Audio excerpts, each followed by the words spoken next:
There are people who can spend the entire day working, solving problems, helping others, and carrying responsibilities, then finally sit down to rest, and instead of feeling relief, they feel guilt. Not a little guilt, a deep, uncomfortable feeling that whispers, something is wrong, something is unfinished, something still needs attention. Maybe you know this feeling.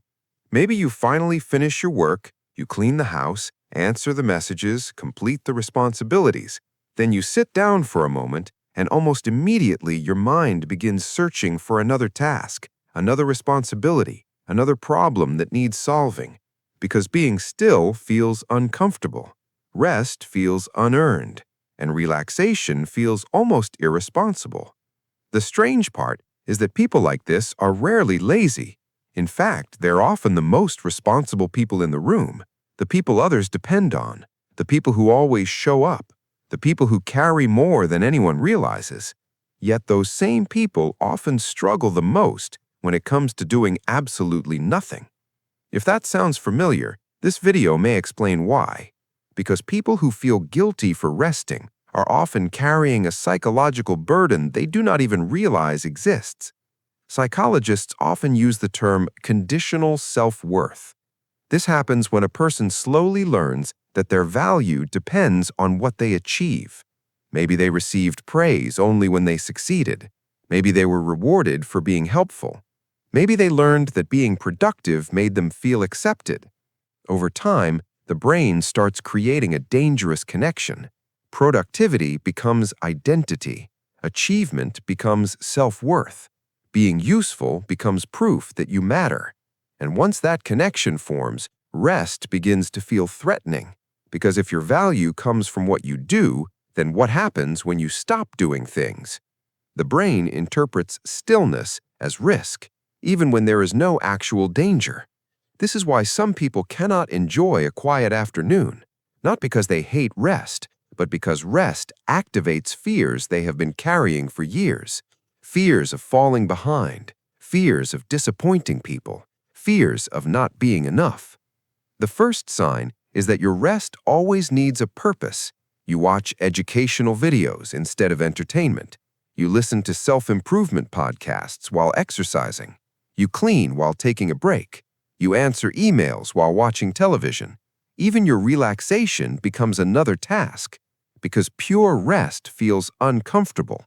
You need a reason to justify it, a goal, a benefit, a measurable outcome. Psychologists believe this happens because the brain has learned to associate activity with safety. When you're moving, you feel secure. When you're accomplishing something, you feel valuable. But when you stop, uncertainty appears, and your nervous system immediately begins searching for something useful to do. Even when there is nothing that needs attention, even when everything is completely fine. The second sign appears when you see other people being productive. Maybe someone is studying. Maybe someone is building a business. Maybe someone is exercising. Maybe someone is learning a new skill. And suddenly, your peaceful moment disappears. You were resting comfortably 5 minutes ago, then someone else's productivity made you feel lazy. This is called social comparison. The human brain naturally compares itself to others, but people who struggle with rest often experience this much more intensely. Every successful person becomes evidence that they should be doing more. Every achievement becomes a reminder of what they have not done yet. As a result, they never feel finished, because there is always somebody working harder, always somebody achieving more, always somebody moving faster. And if your standard is everybody else, you'll never reach the point where rest feels deserved. This sign surprises many people. Most people expect rest to reduce stress, but for some individuals, rest actually increases it. The moment they stop moving, their thoughts become louder. The worries they ignored during the day suddenly appear. The emotions they buried begin rising to the surface. The fears they avoided start demanding attention. Work was acting like a distraction. Productivity was acting like emotional noise cancellation. It kept deeper feelings hidden. But when the distractions disappear, those feelings return. This is why some people constantly stay busy, not because they enjoy being exhausted, but because being alone with their thoughts feels even harder. And the longer this pattern continues, the more difficult genuine rest becomes. The fourth sign is that your rest feels like something you must earn. You tell yourself, I'll relax after this. Then another task appears, then another responsibility, then another goal. The finish line keeps moving, and somehow rest never arrives. This pattern is incredibly common among highly responsible people. They believe discipline means constant effort. Constant effort means constant progress, and constant progress means constant value. But there's a problem. Human beings are not machines. Even machines need maintenance. The brain needs recovery. The body needs recovery. Your emotional system needs recovery. Without recovery, performance begins to decline. Ironically, the people who fear rest the most often need it the most. The final sign may be the strongest. People who feel guilty for resting often carry responsibility that was never theirs to carry. They worry about everyone's problems, everyone's emotions, everyone's happiness, everyone's expectations.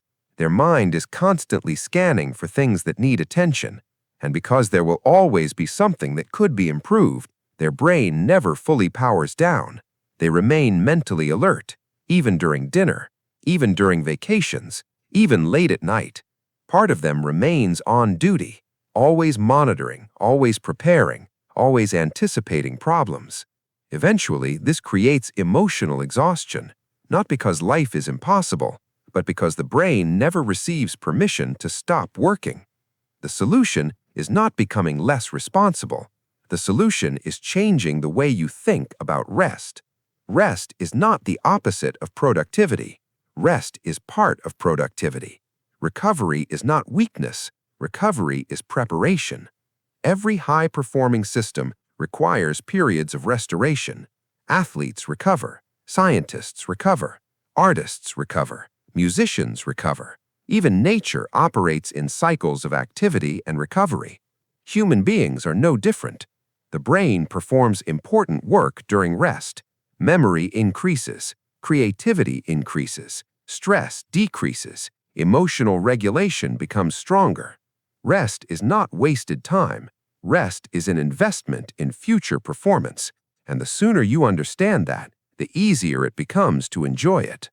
If you feel guilty when resting, there's a good chance that guilt is not really about rest. It's about identity. It's about the belief that your value depends on your usefulness, the belief that your worth depends on your output, the belief that stopping means failing. But none of those beliefs are true. Your value does not disappear when you take a break. Your worth does not disappear when you slow down. And your future is not destroyed by a quiet afternoon. Sometimes, the healthiest thing you can do is stop running, not because you're giving up, but because you're finally allowing yourself to recover. If this video described you, leave a comment with the word rest and tell us which sign felt most familiar. If you enjoyed this video, subscribe to Noak's Mind for more psychology content that helps you understand yourself on a deeper level. Because sometimes what feels like laziness is actually exhaustion, and sometimes what feels like weakness is simply a mind that has been carrying too much for too long.